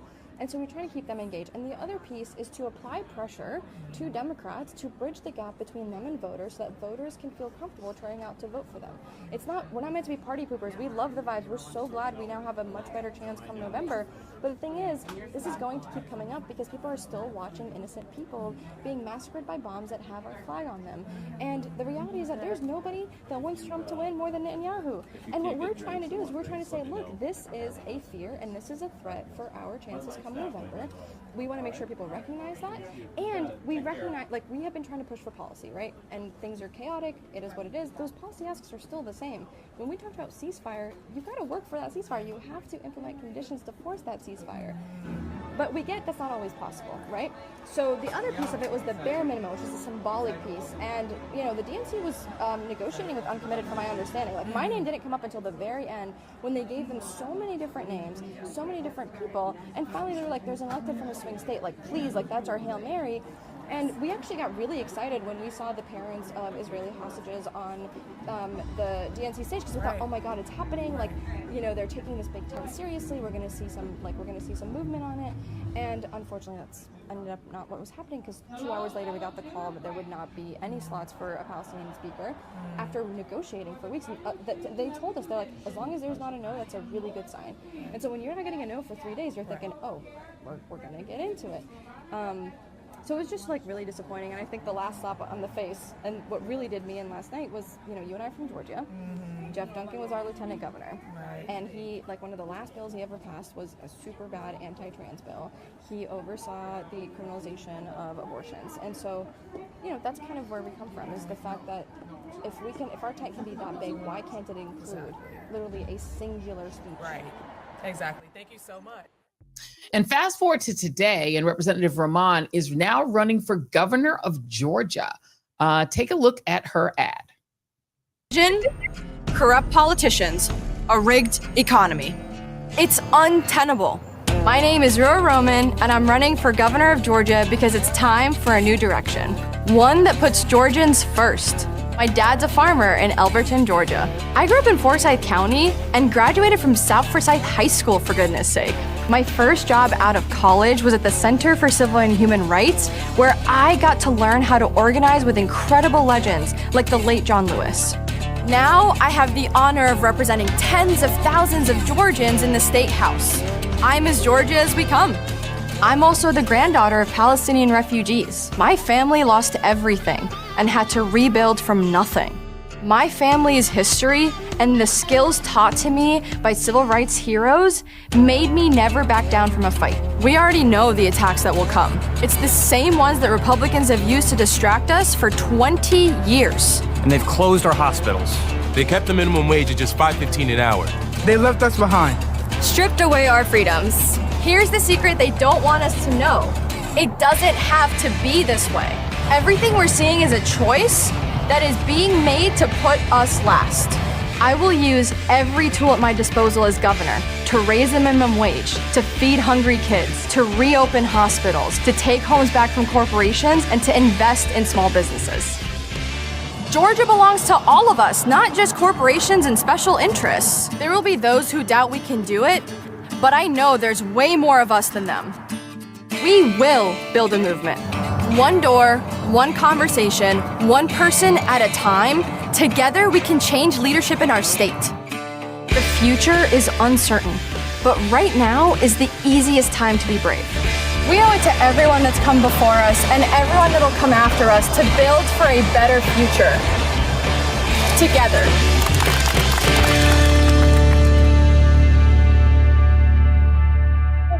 Ruwa Romman, if she were to win the governor's race, she would become one of a tiny handful of Muslim politicians elected in this country. We just saw the lieutenant governor elected in the state of Virginia. In the United States Congress, there are exactly 4 Muslim members. There's Keith Ellis, there's formerly Keith Ellison, only 3 now. Keith Ellison was a member of Congress. Andre Carson is still in Congress. They're trying to actually redistrict his seat out of office and make it disappear, poof, in Indiana. Ilhan Omar, who is the only hijabi member of the political establishment that I've heard of and probably ever. Rashida Tlaib, of course, who's constantly being attacked by the right as a member of Congress, and Latifah Simon of California. So we're not talking about a lot of people. So it'd be a groundbreaking win, particularly in the state of Georgia, that has not exactly been enthusiastic about electing women. We saw Stacey Abrams come very, very close to becoming governor there. So it's a long shot by any means because of all of the things. But we're in this weird moment where finally the Palestinian people are being seen. They're actually visible. The idea of trying to do anti-Muslim hate, like as a strategy, did not work with the other Muslim elected official in the biggest mayoral race in America, which is, of course, New York City. It didn't work. Zohran Mamdani didn't just win, he won by a lot. So we're gonna do a quick sponsor note, because we have a really great sponsor for this segment of the Joy Reid Show. But when we come back, we are actually going to speak with State Representative Ruwa Romman. But before we get to that, I want to let you all know that, this is a country where we're actually, while I'm talking about the religious backgrounds of members of Congress, the whole idea is that is supposed to not matter. People are supposed to be elected based on what they're offering, what their offer is, not based on their religion. And we're still struggling to get to the point where people set aside religion and just vote for the person. And the Freedom from Religion Foundation has been at the forefront of trying to do that, to officially make it so that our country is based on what you're offering as a political leader, what your offer is to the people and not your religion, and to allow people to push that aside. And even more so, and there's one thing that this year has made clear, the battle is even bigger. The fight for the soul of our democracy also depends on trying to get religion, particularly a specific brand of Christianity, out of our policy. And we are right on the heels of December 15th, which is Bill of Rights Day. And while we're approaching that, I just want you to think about this. The very first right that's listed in our Constitution, the one that kicks off the entire Bill of Rights, is the right to freedom from government-imposed religion. The opposite is happening right now. Christian nationalism is literally making a serious power play in the courts, in our classrooms, and in the Capitol, where you have members of Congress saying that someone, simply because they are Muslim, really shouldn't even be able to be in Congress. It's a strange world we're living in. But Christian nationalism is trying to drag us backward to rewrite the Constitution and silence voices of reason. So I am very happy and very proud to tell you that the Freedom from Religion Foundation our sponsor, is an organization that has been fortifying the wall between church and state since 1978, since the 70s. They will defend your right in courtrooms, on Capitol Hill, and in communities across this country, especially for those who are non-religious free thinkers, whether you're religious or not, or who just want to keep faith out of politics. And right now, between now and December 9th, which is actually the 6th-month birthday of the Joy Reid Show, Freedom from Religion Foundation is offering 20% off all secular merch, so you can wear your values and raise your voice. It's a bold offer. 2 new memberships for the price of 1. So become a member and give the gift of membership to a fellow free thinker. It is the perfect way to bring someone that you love into the fight for freedom. These aren't holiday stocking stuffers, by the way. They are tools for resistance. So visit ffrf.us/shop and text my first name, Joy, to 511-511 by December 9th, the birthday of the Joy Reid Show. You can claim the offer and join the movement by texting Joy to 511-511 or by going to ffrf.us/shop.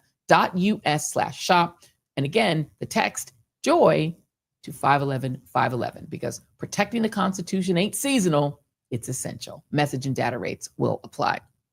So I'm really excited by our next guest, because she is somebody who could be an absolute groundbreaker if she is able to win her fight to become the next governor of Georgia. Representative Ruwa Romman joins me now. There she is. Hi, it's so good to see you. Thank you so much for having me. Oh, it is wonderful to see you. First of all, I just have to ask how you're doing, because we've just seen yet another wave of anti-Muslim, hate just wash over the country after what happened in DC. So just want to make sure that you're okay, your family is okay. Thank you. That's really, really kind of you. And yes, absolutely. We're doing great. And I think we have been prepared for this. We are ready for this. And I meant what I said when I said now is the time to be brave. And we need to be showing what that looks like. And so tell me, if when you saw the victories in Virginia with Lieutenant Governor, and also obviously in New York City with Zohran Mamdani, did that make you say, wait a minute, this is not like a crazy run from the far out world where I can't win? I can win this thing. We've actually been saying that before those wins, and we were able to then turn around and say, look, we told y'all, we've been saying this for a while, that at the end of the day, voters are desperate for people to fight for them, regardless of their religion, their creed, their skin color. Yes, these things do exist on a systemic level. And at the same time, for every single one of those people that we lose, we win back 3 more with our sort of people-centered values and policies. And so tell me, well, I have to ask you this, because, I think it's just the reality. I mean, we've seen Hindu, politicians on the right just get torn apart by their own base. Mm-hmm. I watched Vivek Ramaswamy out there trying to run for governor in Ohio, and the worst hate he's getting is from his own people. And so if they would attack their own, who believes in all of their right-wing values, I can only imagine that you're getting some attacks. How has it been for you so far? I mean, look, Laura Loomer found us on day 2 of this campaign. So we expected it after a month, but there she was in my mentions on day 2. And look, there was definitely a lot of fear, because at the end of the day, these do come with death threats. They do come with sort of a lot of logistics you have to deal with. And in fact, she had doxed a forum of Muslim candidates in Georgia. And so, the organizers were kind of new to this. They really were excited about it. They put the address on there. And so they ended up moving the location for security reasons. I went to the original location because we heard there was going to be a protest. And I'm the kind of person who deeply believes in talking to people directly rather than just running away and shying away from that conversation. And only 2 people showed up. And I think at the end of the day, it's really important. And I want to be clear, one person can do a lot of damage. I'm not trying to discount the risks, but I also think that we have lost the art of talking to people who disagree with us. And I grew up in Forsyth County. I graduated from the same high school as Marjorie Taylor Greene. And the most important lesson I ever learned in my life was to identify who is militantly hateful, people you're never going to win over. But there are people who are just genuinely ignorant and who share our values. And when you talk to them and speak to them, they really do come around. Okay, you just buried the lead there. You went to the same high school as Marjorie Taylor Greene. What do alums from the school? What are they saying about her? What do they think? She's not really a topic of conversation during high school reunions. I will say that, but it actually, to me, is a deep example of sort of the potential paths that Georgia can take. Yeah. One that really puts people first, and one that just whatever it is she's doing these days. So, well, no, she's putting people first. She's putting Marjorie Taylor Greene first. Like $25 million in Tiller on her way out. She's just like cha-ching. So she put somebody first. It's just not the rest of us and the rest of Georgia. What do you want to do as governor? What would you give me? What your first 100-day plan would be? What would you want to accomplish? In Georgia, the governor gets to do and assign what's called floor leaders, and they can introduce legislation on the governor's behalf. And we have 5 planks. And so for us, it's going to be a piece of legislation, if not more, for each of them. And that is feed hungry kids, raise the minimum wage, invest in small businesses, take homes back from corporations, and reopen hospitals. And within those are sort of the exact policy mechanisms of how we get there. A lot of people like to ask how, but literally on day one as governor, those are things that we can start working on immediately. And again, I already can hear the doubters going, well, you're going to have a Republican legislature. First off, we don't know that, because I want to be clear, our House is flippable. We're only 11 seats away. But secondly, we actually have Republicans that want a lot of these policies. Medicaid expansion, Republicans want it. Raising minimum wage, I know Republican colleagues that want it. Feeding hungry kids, the only way we even got it through was because of Republican support the first time around. And then the governor in 2023 line item vetoed $6 million in a $52 billion budget to feed hungry kids. And then 3 months later, spent $10 million to buy Israeli bonds. And so for us, it's the governor is really powerful in Georgia. There's a lot that the person can do in that office. And we intend to me, it's like, what's the point of government if you're not using every lever to make life better for people? Yeah. There were a couple things that happened in Georgia that, obviously made national news in terms of, what they did in terms of the people there. I want to go through 2 of them, well, 3 of them. The first one is, Stacey Abrams, of course, was just out there registering voters like crazy. And as fast as she was registering them, Brian Kemp, when he was Secretary of State, were removing them from the rolls. He then, when as governor, signed in a voting law that makes it unlawful to give water to people standing in those long lines in places like Fulton County. What would you do as governor regarding the access to the ballot in the state of Georgia? First and foremost, I would veto any piece of legislation that comes to my desk that attempts to curtail access to the ballot box. The vote is sacred. It is one that everyone should have access to. And my argument to my colleagues is, I'm just asking you to regulate voting the way you're regulating gun safety at this point. I mean, clearly we have so much more, and it is the First Amendment, not the Second Amendment, that we need to be worried about. But secondly, as governor, we can work with the Secretary of State's office to figure out what sort of hindrances there are that exist and work at it from an executive perspective rather than a legislative perspective. And again, I want to be clear. A lot of these laws impact Republicans too. I saw what happened when they were changing precincts last minute, did not inform their people. And then I saw election workers, I was doing election monitoring back in 2022, and I saw people getting turned away because they never got their new precinct information. And so they're actually also disenfranchising their own voters when they do this kind of stuff. And so as governor, you can veto legislation, you can push for better policy on an executive level, and sort of work with our colleagues on a legislative level on changing that. And look, there's a reason that we're recruiting volunteers the way that we are. Our campaign had a goal of 5,000 volunteers signed up by May. We're already at over 1,000. We've trained over 100 field leads. And the reason is that these folks are going to keep putting hurdles in front of us. They are going to put every possible mechanism to stop our movement. And our job is to outwork them. And that's what we intend to do. In the state of Georgia, along those similar lines, a judge has now thrown out the case against a bunch of, it was a case that Fani Willis brought as a RICO case, where about 19 different people in the state of Georgia were plotting to have fake electors pretend to be the real electors in the state of Georgia, where, of course, Donald Trump called in and told on himself, asked the then governor and the state secretary of state to find him 11,000 some odd votes.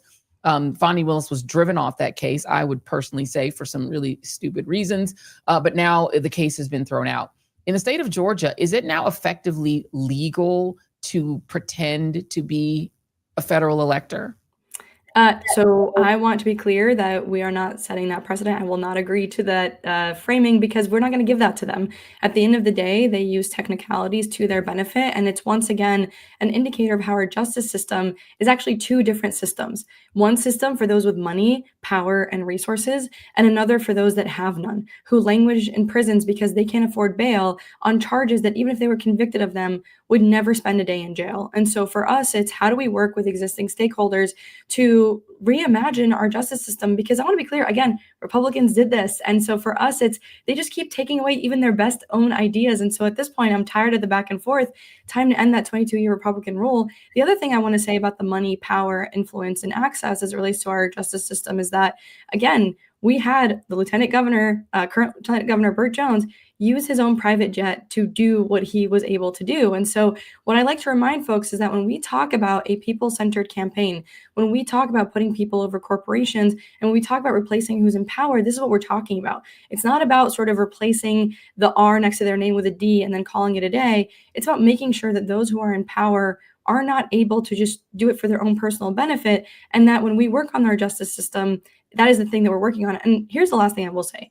Georgia continues to have an exception in our Constitution, meaning we still allow for essentially legalized slavery in our legal system, so that when somebody is sent to jail, they can be made to work for no money and compensation at all.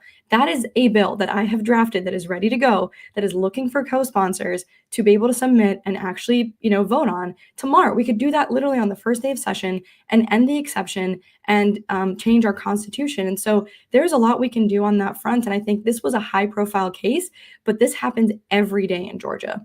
What about this 6-week abortion ban? Because, Hollywood has come to Georgia. You've got lots of studios. Tyler Perry's got a giant studio there. But one of the things people really are thinking about, whether they're, doing Hollywood stuff there or they're going to colleges there, Georgia's a 6-week abortion ban state. That's not exactly attractive to corporations or to women who might want to work in your state. Do you believe that ban should remain, or do you think it should be overturned? No, of course not. It needs to be overturned. And again, that is going to be one of those pieces of legislation that we support on day one and push on day one. And that legislation exists. I'm already a co-sponsor on the Repro Act.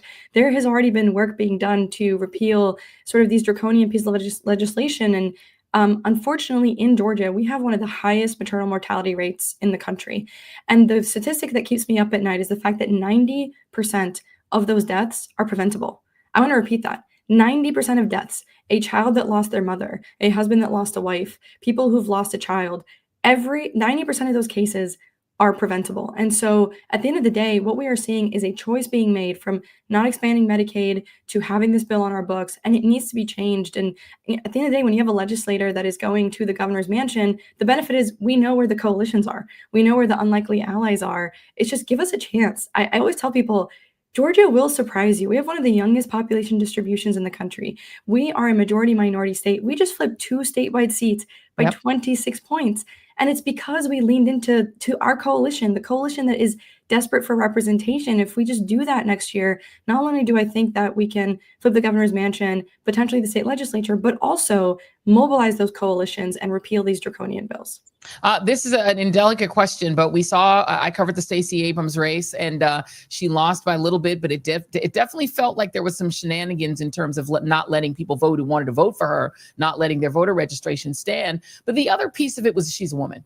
And we've seen a reluctance in the state of Georgia, at least what it appears, to elect a woman of any race or background. How do you get past that? Because even some women look at a woman candidate for statewide or federal office and go, yeah, no, that should be a man's job. Well, we actually know that's not true, because there are, I think, 13 or 11 states in the country that have female governors, both Republican and Democratic governors.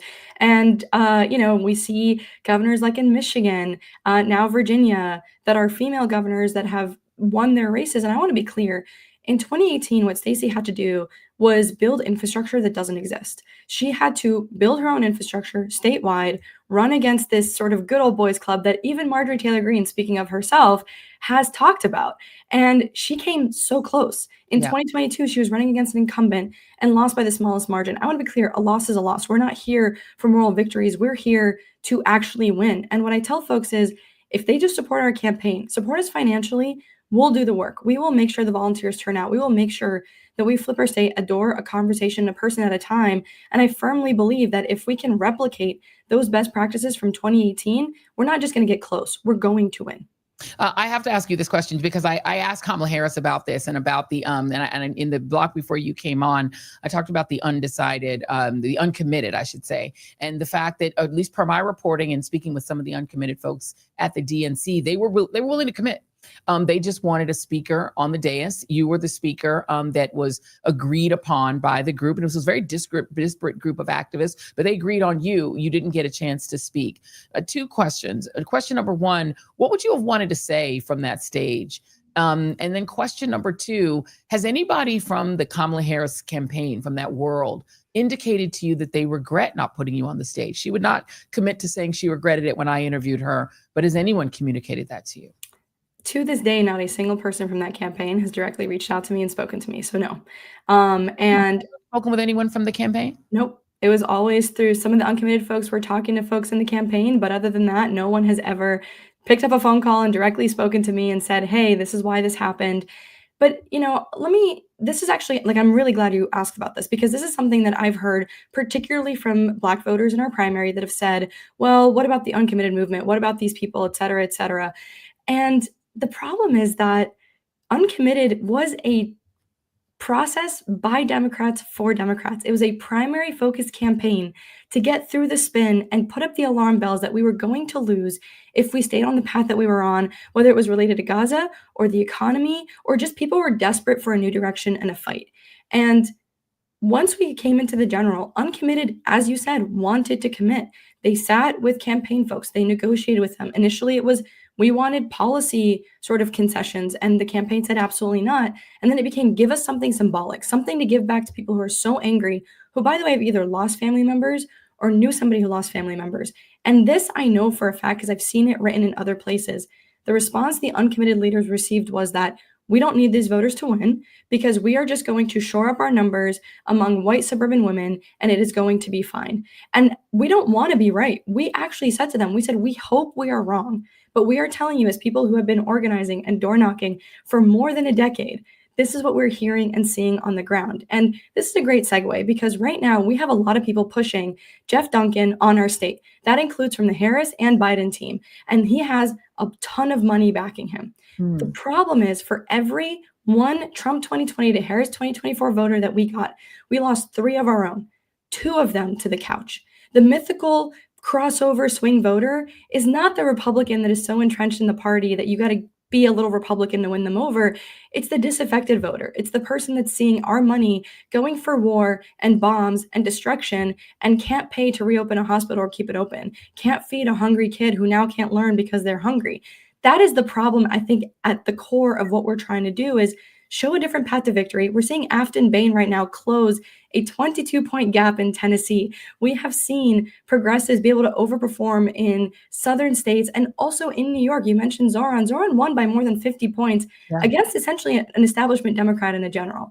And we continue to see these moments of progressives overperforming because we're the ones knocking the doors. We're the ones that bring energy. We're not pie in the sky people. We know the realities of governing. But to your point about that day and what happened at the DNC, the reason it was so crushing wasn't because I was not on that stage. It was because we knew they were going with a strategy that was going to lose. And we are seeing people trying to experiment with that strategy again in our state. I think our state's future is worth more than an experiment. Ruwa Romman, you are great. I think you would have been brilliant on that stage. It sounds like what you just said is what you would have been able to deliver. And I was looking forward to seeing your speech had you done it. And I know that outside of the venue, you wound up doing a speech. It was great. And I will post that and make sure that people can see it. I'll post it to the Substack. Tell folks how they can support you. Where do they find you online? Thank you so much. You can find us at Ruwa, RUWA, for Georgia.com. All of it spelled out.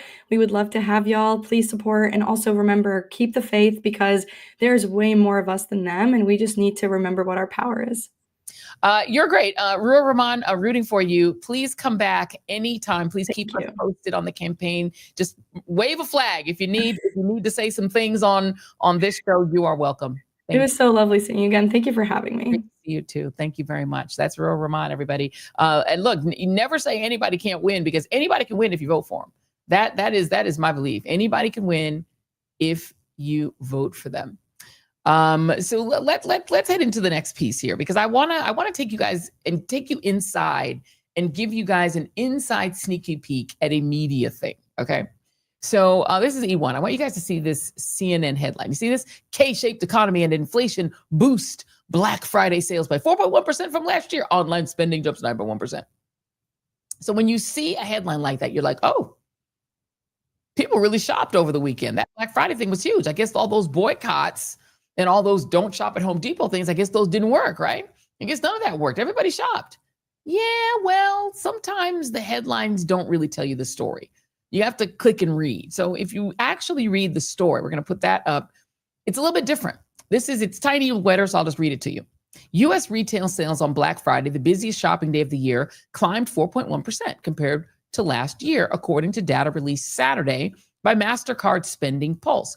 Online shoppers alone spent $11.8 billion, up 9.1% from 2024. Okay, same as the headline, according to data from Adobe Analytics. But those gains don't quite account for higher prices due to inflation. So actual spending could be flat. We have 3% inflation. So maybe the 4.1% increase in spending is a real increase of just 1% or so, which is not that much of an increase. Rick Newman, who writes the Pinpoint Press, a newsletter for the U.S. economy, told CNN on Friday. There's also a bifurcation in who is spending. The Federal Reserve's most recent Beige Book, a collection of anecdotes about the economy, showed consumer spending among low and middle income consumers is on the decline. Meanwhile, the Fed found high-end consumers are continuing to spend, including on luxury items and travel.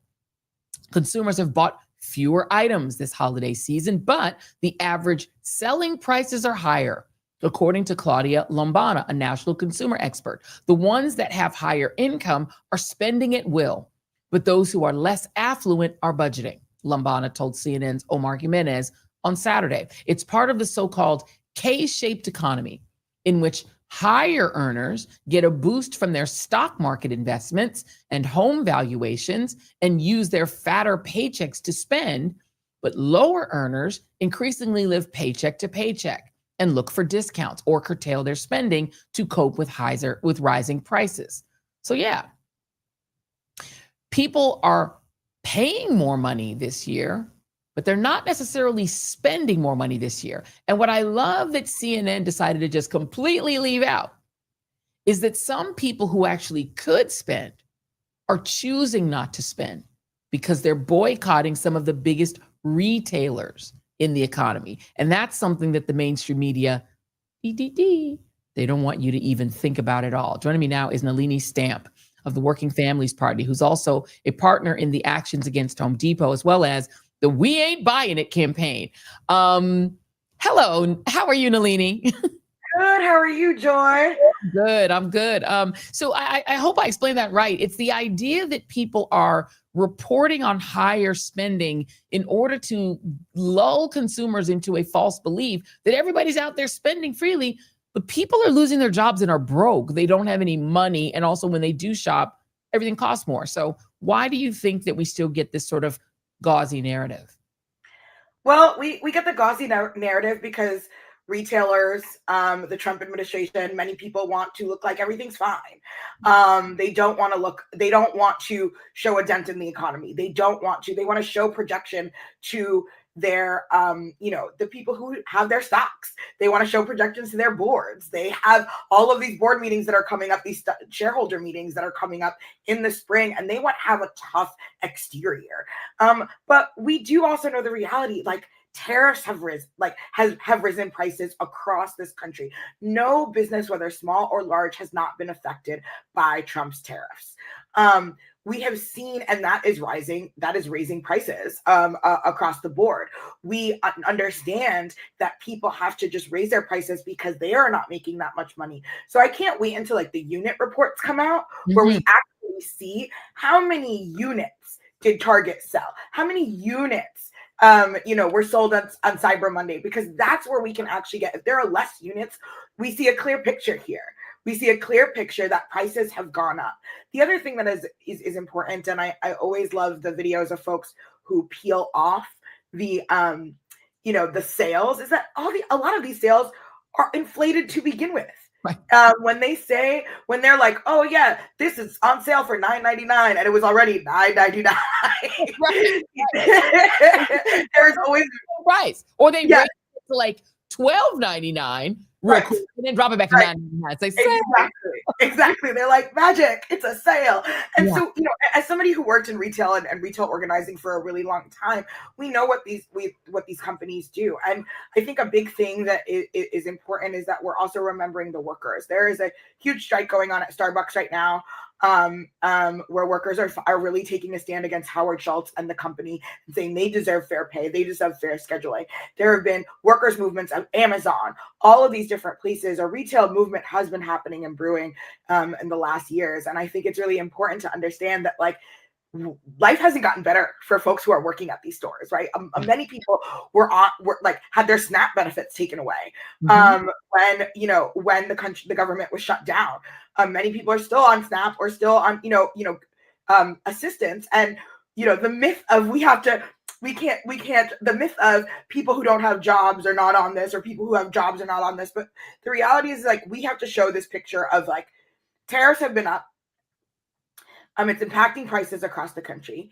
And there have been a widespread of people who have been standing up against these corporations. A beautiful Target action we saw on Saturday. Action like a week and a half ago at Home Depot, where people bought 17-cent ice scrapers and returned it one by one to take a stand against, ICE doing raids in their parking lots. And this is where I think we're going into 2026.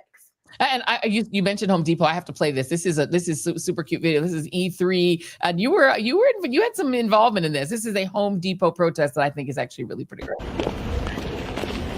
Feliz Navidad. Feliz Navidad. Feliz Navidad. Prospero año y felicidad. Feliz Navidad. Feliz Navidad. Feliz Navidad, prospero año y felicidad. We don't want no more deportations. We don't want no more deportations. We don't want no more deportations at the Home Depot parking lot. We don't want no more deportations. We don't want no more deportations. We don't want no more deportations at the Home Depot parking lot. We don't want no more deportations. We don't want no more deportations. We don't want no more deportations from the bottom of our hearts. No más.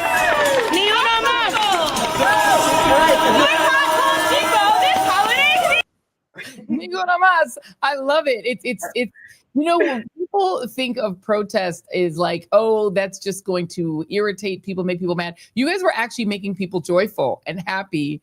And I know you were a part of that lyrics flip, which was fabulous.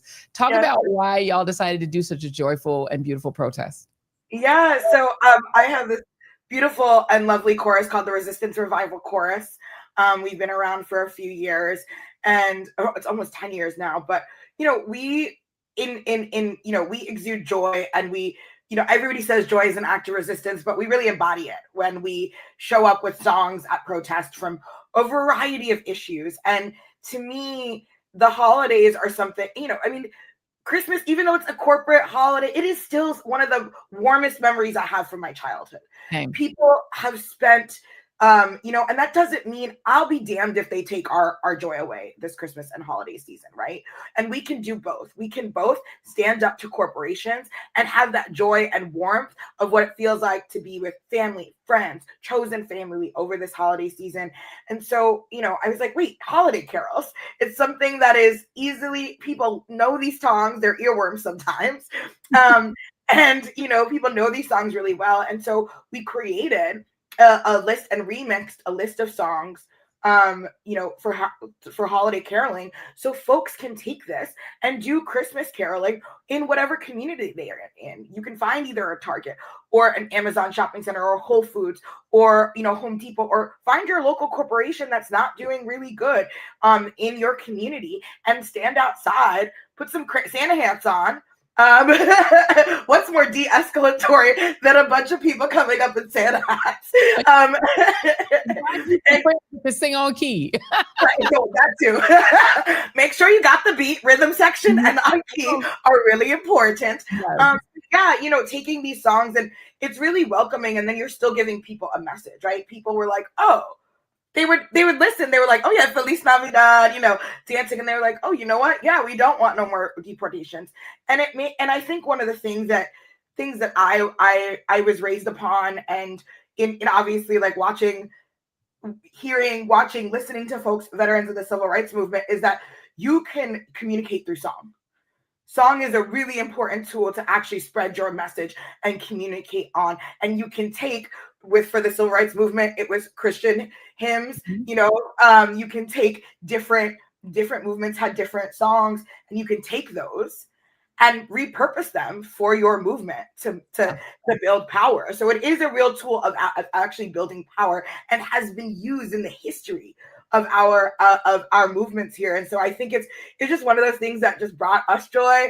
It brought a lot of people joy. It's been amazing to see the responses come for that, and people are actually starting to do their own Christmas caroling, which I think is already amazing. Yeah, I love it. It's a vibe. It definitely brought me joy. I can't tell you how many times I played it, because it's a bop. It's really cute. But the last question I have for you, because this is the thing that I feel that the mainstream media is getting wrong.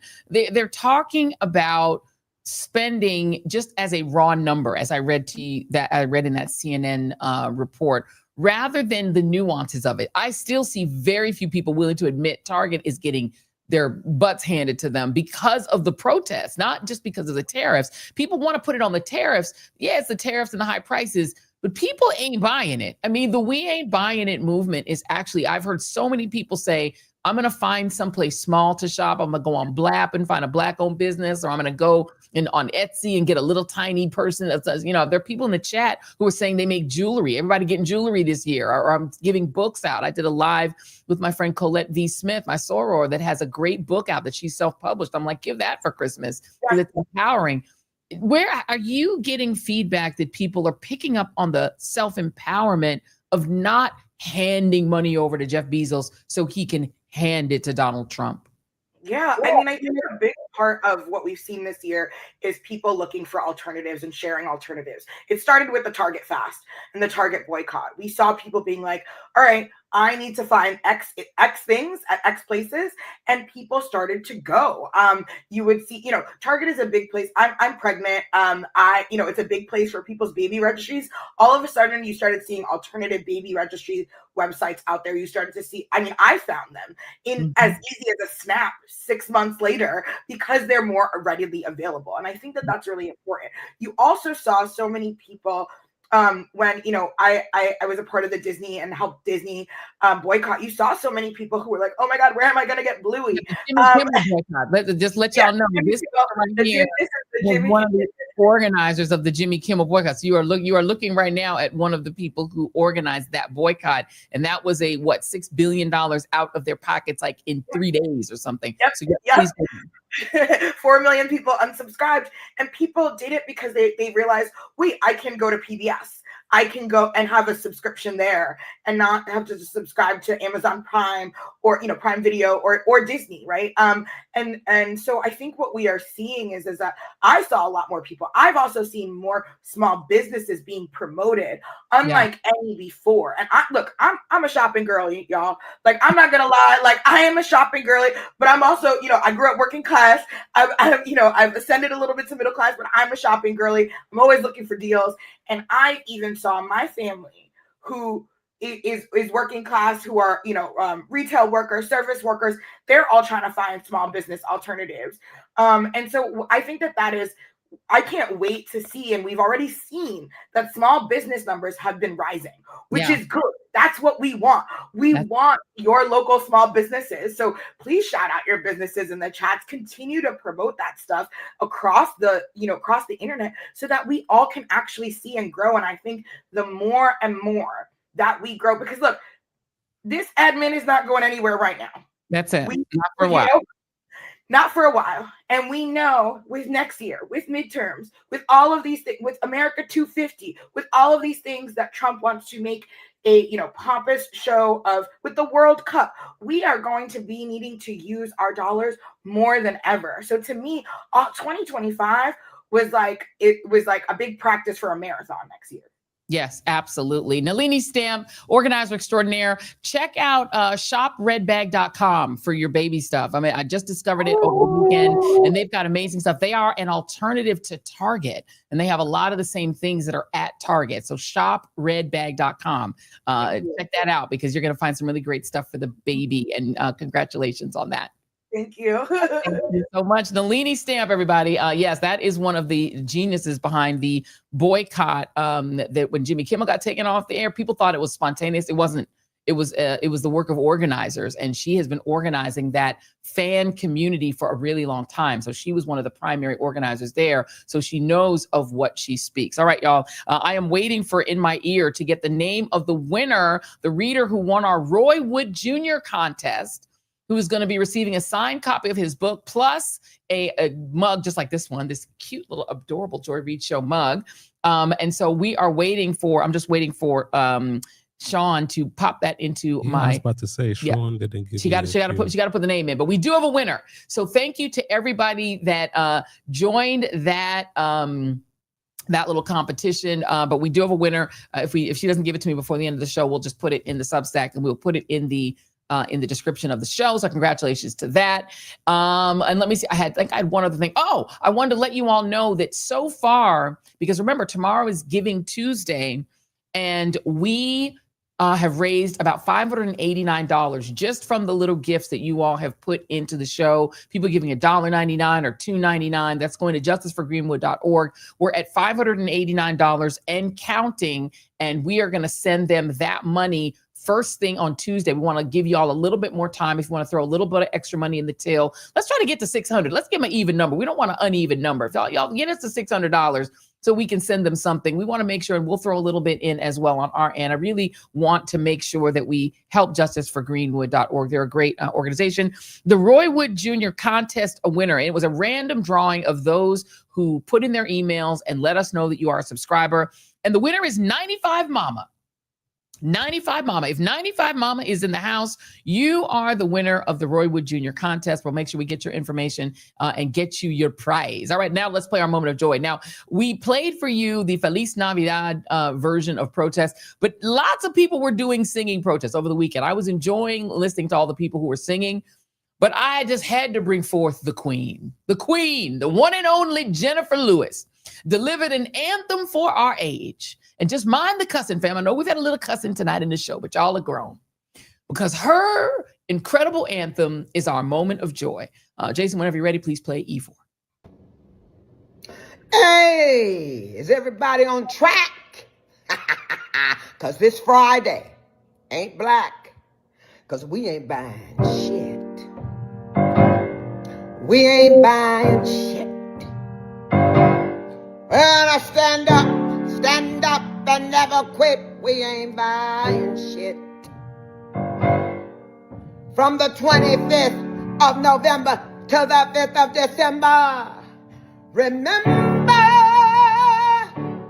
we ain't buying shit. We ain't buying shit.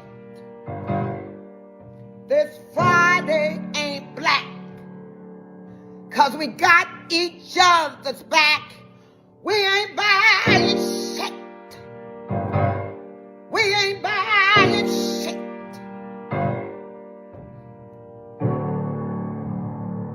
We ain't buying. We ain't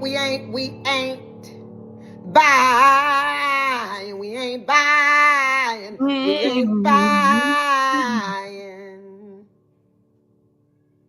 shit. Jennifer Lewis, everybody. She is our moment of joy. You gotta love Jennifer Lewis. Whenever she comes correct. Thank you all very much for watching the show. Happy Giving Tuesday Eve.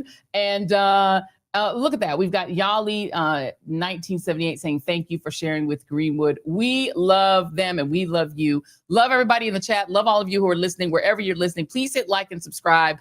That's all we ask. Just hit like and subscribe and share. Make sure that you share the love and share the Joy Reid Show magic, because we want to make sure that our squad is the biggest squad, because our squad is already the best squad. And we want to make sure that we are all the way through December 5th. We are teaching ourselves a new habit and a new muscle. We are exercising the muscle of self-liberation, self-love. Don't spend money with people who don't like you. If they don't like you, don't give them your money. How about that? If they don't like DEI, it means they probably don't like any of y'all, because all of DEI is not just Black folks, it's brown folks, it's women, it's AAPI, it's indigenous folks, it's veterans, it's all of the people who are in that DEI universe. Women, all of the people. They don't like you. Why are you giving them your money? If you don't like somebody, you're not going to like hand them $1. You don't like them. They don't like you. You don't like them. It's not personal. And so what we're going to do is we're going to spend our money with small businesses, local businesses. Find your local business and spend money with them. If you also want to spend money with us, because we also have stuff. This merch is super cute. This is like the little merch with the little cartoon on it. It's super cute. But you can do that on shop.joyannereid.com, and you can hit blackout 25 and get a 20% discount. So we're giving you that as well, because, you know, that's what we're doing. We love you guys. Thank you for watching, and we'll see you on the next The Joy Reid Show. Goodbye.